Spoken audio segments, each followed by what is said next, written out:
The markets, speculators, investors, they've been so conditioned to this Fed liquidity, and we have to go back to 1987 when they've been so used to the Greenspan put that they're entitled.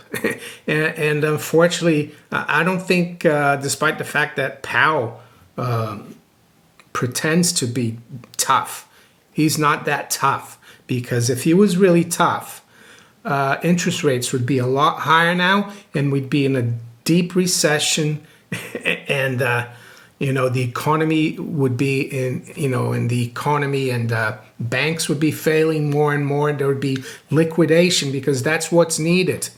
But no, he's going to sacrifice the dollar for keeping things going, and that's why we're seeing this melt up. Thursday, May 16th, 2024, Monaco 64, home of alternative economics and contrarian views. There's the old saying, of course, that we live in interesting times, and I certainly think we do. Today, we're going to look at the concept of a melt-up or a crack-up boom or hyperinflation and deflation at the same time. And some people might be confused about that, but it is of my opinion that what we're seeing in the markets and in the overall economy is a dichotomy. We've got a melt up on Wall Street and deflation on Main Street. And I'm going to recommend a couple of books, and you can consider them history books as well. And one of you asked me in the last live stream what my favorite history book was. Well, in the context of economics and social events and politics and monetary affairs, it's these two books here. Yeah, it's not just one. It's When Money Dies by Adam Ferguson and Fiat Money, Inflation in France by Andrew Dixon White. And I've been recommending these books ever since I started this channel back in late 2015, because I thought we were on the same path as Germany here in the 1920s and as France in the 1790s. And I have a hyperinflation file on the playlist where I talk about what happened in those countries and how I could see it coming in the West. And I've talked about the symptoms that we need to look for.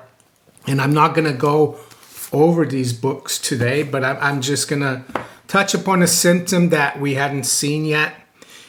And you might not agree with me, but I think it's a symptom that shows that the world is politically unstable. There's a lot of division.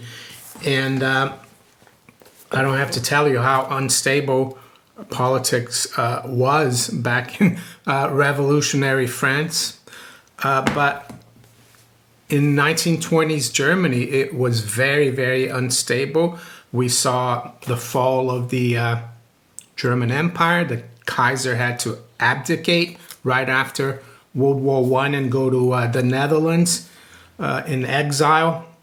And one thing we had, a symptom that I've been waiting for, is political assassinations, yes, or attempts as well of political assassinations.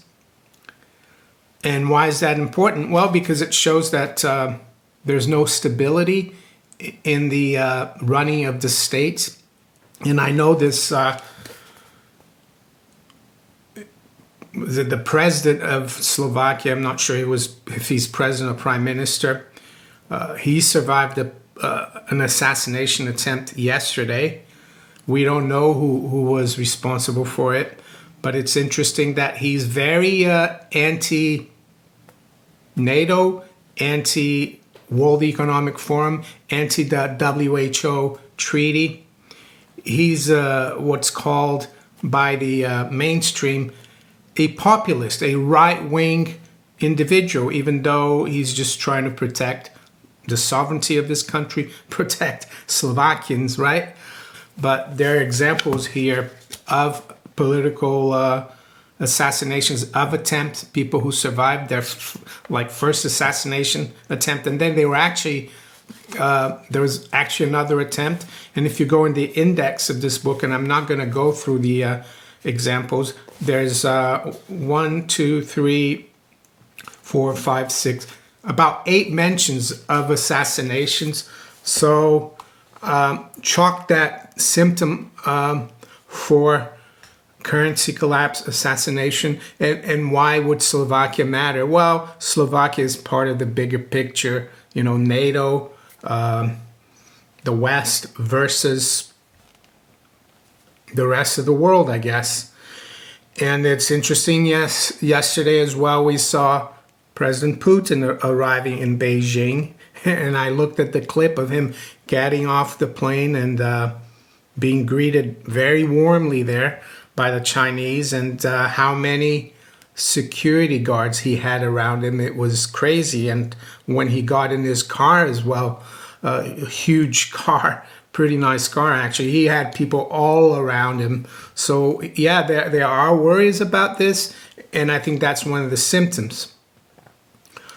So I just want to let you know that we have a message now from one of our affiliates, and it's a sponsored message actually, which is a bit different than usual, and it's from the Dirty Man Safe. So I'd like to thank the Dirty Man Safe for their sponsorship of this video. So let's see what they have to say. These days, anything could happen. Fires, earthquakes, hurricanes, economic collapse, civil unrest. We live in trying times, and you'll want a few safeguards in place. Deep in the ground, the Dirty Man Safe protects your assets and your future. It has your back when all else fails. This durable, undetectable safe holds all the most important items, providing an extra layer of security and complete peace of mind. Your buried Dirty Man Safe is hidden from others, yet remains easy to access to those who know its secret location. You'll stash a variety of items outside the home. Here they're protected by a sturdy ABS plastic vault until the time is right. You'll want to start by burying your Dirty Man Safe. To access, pull upwards. The safe will slide smoothly out of its sleeve. 3 unique sizes give you plenty of room to stash your most important assets. Cash, precious metals, crypto wallets, jewelry, electronics. Rest assured, you'll be thankful you're ready. Now's the time to prepare for the unexpected. Such a small price to pay for a good night's sleep. Don't wait. Fill up your Dirty Man Safe and be ready when a crisis arises.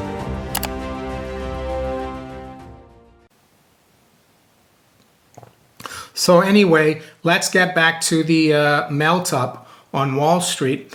And the reason I'm talking about this today is that we've had a massive infusion of currency and credit out of thin air. Well, it started in the aftermath of the '08 crisis when Ben Bernanke instituted QE. And again, I could tell by reading this book that they'd never be able to stop with the QE, which is basically money printing, because they did it in France in the 1790s with the assignats, and they were very reluctant to start, just like they were very reluctant to start with QE. But politically and for the survival of Wall Street, it was a necessity. And I remember Ron Paul talking to Ben Bernanke, testifying in Congress, and Ben Bernanke said, "Oh no, after this first trillion, we're going to be able to take the balance sheet back down to normal again," right? And I knew that was complete BS. And why? Well, because the French learned the hard way. Every time you do an issue of currency and credit out of thin air, yes, the economy improves, but then the effects of that funny money, or that inflation wanes, and the economy falls back again. So it's very tempting to do another issue, and that's what happened, and that's why everything collapsed into a melt-up hyperinflation by the middle of the 1790s, not just with the assignats, but with the mandats, which was like an attempt to save things. It never got off the ground. And it's happening here now. It's happening since 2008. And they've tried to, unwind this inflation, because that's what it is. It's not the CPI. Several times. The first time was like around 2018 to 2019, and that led to a crisis on Wall Street, the repo crisis of the late summer of 2019, where they had to stop unwinding the balance sheet and start doing QE again. And they actually said, oh, this is not QE. This is just temporary, not QE. I'm sure some of you remember that. And then a few months later, in March 2020, they went crazy again with the money printer, like, brrr. And ever since 2022, because consumer prices actually started rising, which is not inflation, but the consequence thereof, because a lot of this funny currency and credit were now flowing into Main Street, not just Wall Street. They started raising rates, doing QT. And yes, they did raise rates a lot. Some people are shocked that we're at 5%, but historically that's the average. It's just that a lot of young people have never lived in a normal interest rate world. But, you just have to look at M1, M2, the Fed's balance sheet. It's still at really very high historical levels. Yes, they've kind of stopped and gone down a bit. But now we got a number yesterday, CPI, which was 0.1 lower than the previous month. And it was in line. And everything went like bananas, excuse me. And we saw investors, speculators buying bonds. We saw the stock market making new highs. I think you had the NASDAQ and the S&P. We're seeing the Dow approach 40,000. And it's just crazy. That's the melt up. So what's the melt up really and the crack up boom? Well, it's a really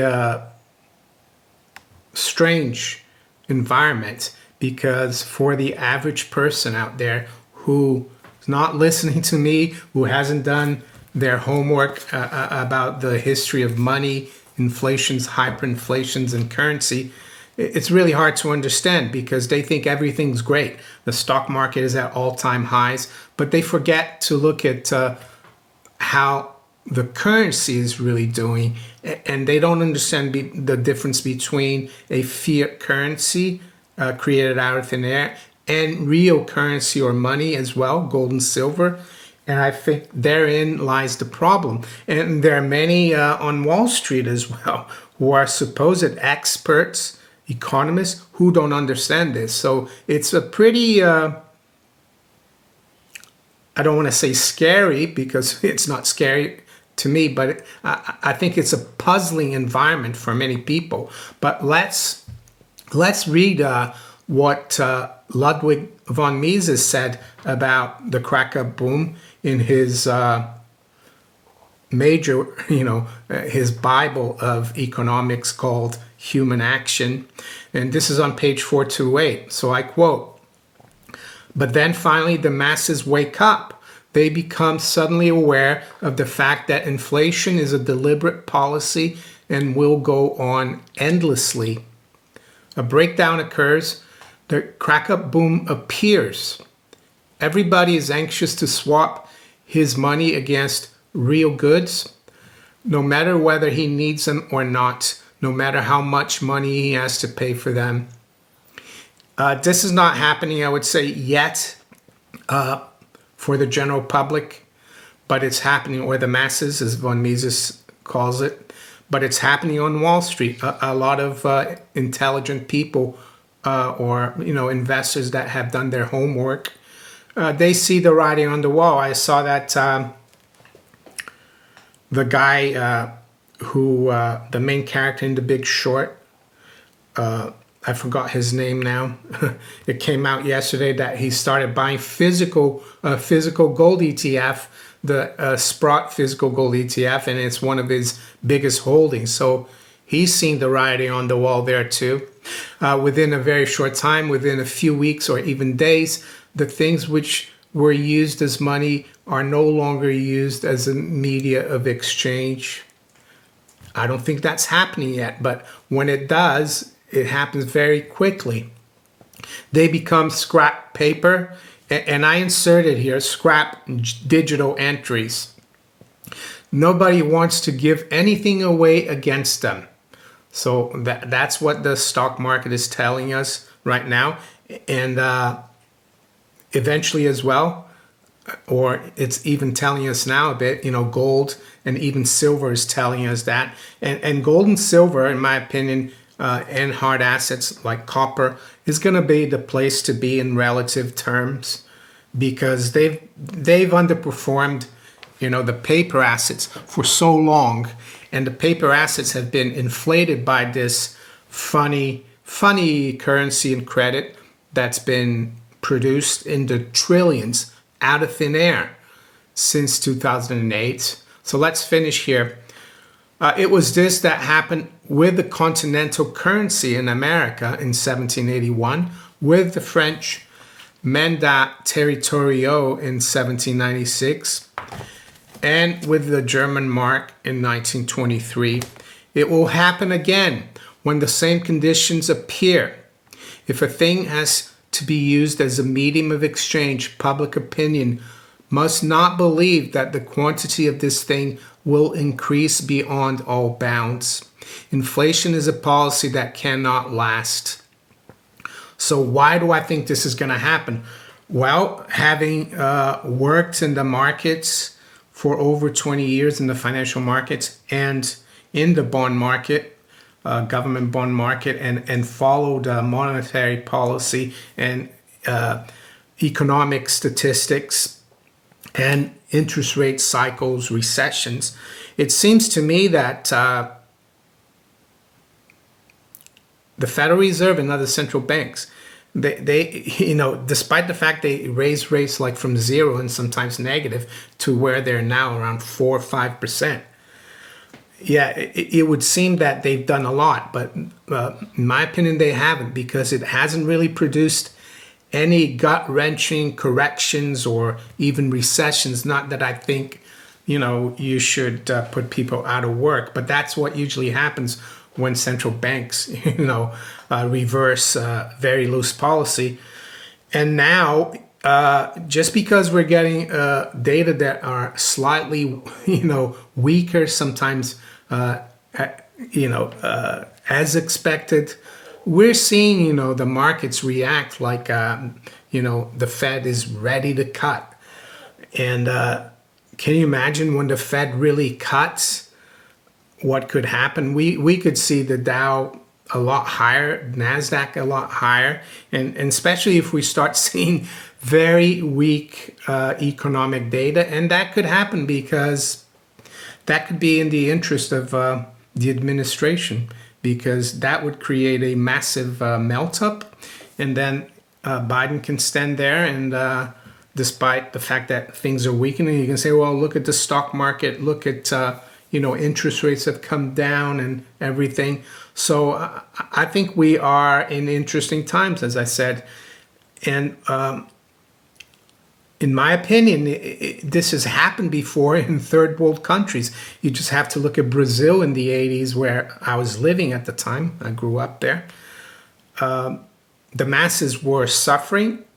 There's heavy, or very high inflation, if not hyperinflation. People couldn't afford transport, food. Working didn't pay very well. But the people with the money, they were raking it in, because either they were putting their money in overnight deposits or they're keeping it in dollars. The stock market was doing great. The same thing happened in Venezuela and Zimbabwe. So unfortunately, yeah, it's going to look really weird. We're going to see this melt up in financial assets.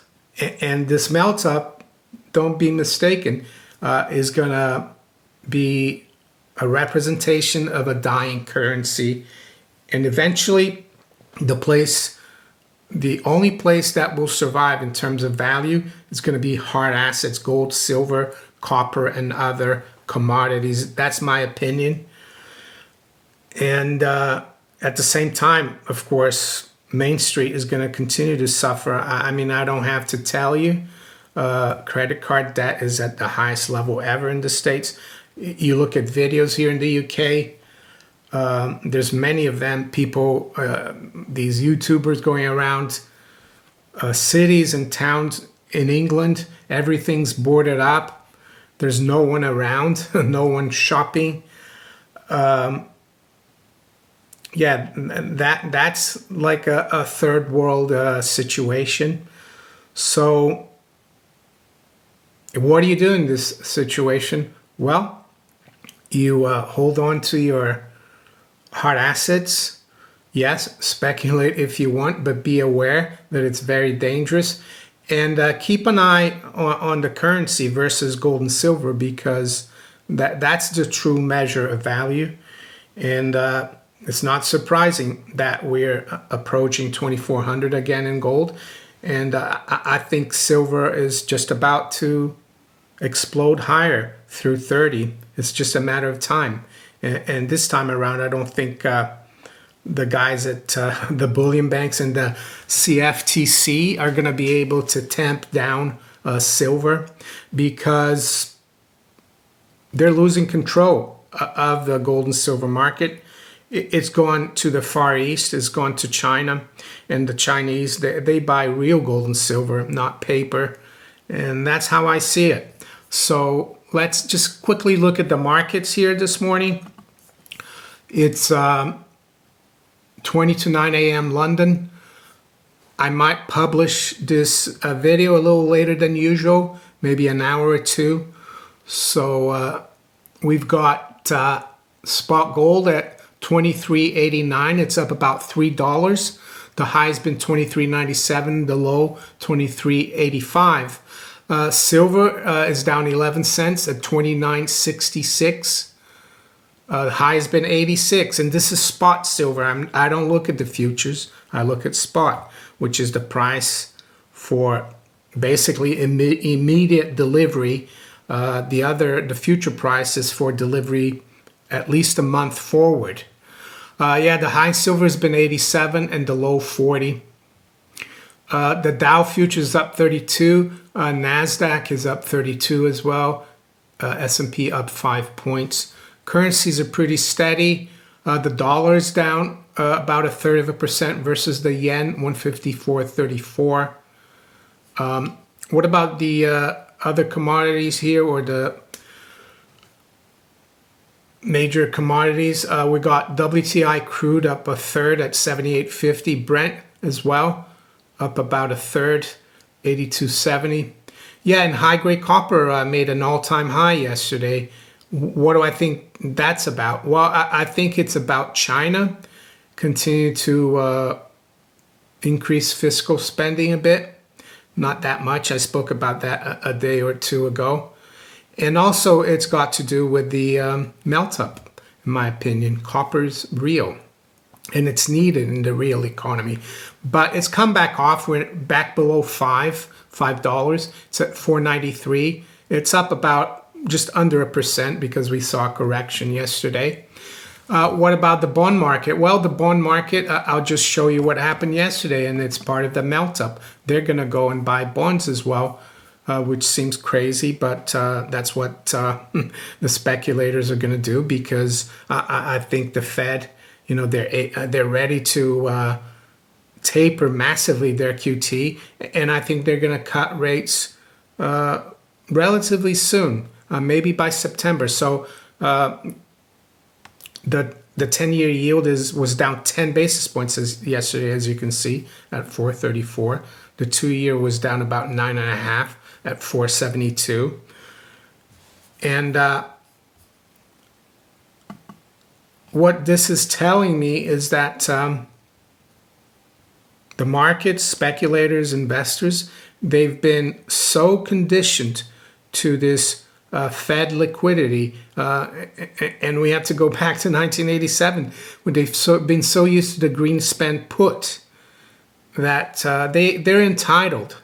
and unfortunately, I don't think, despite the fact that Powell pretends to be tough, he's not that tough, because if he was really tough, interest rates would be a lot higher now, and we'd be in a deep recession, and the economy would be in the economy, and banks would be failing more and more. There would be liquidation, because that's what's needed.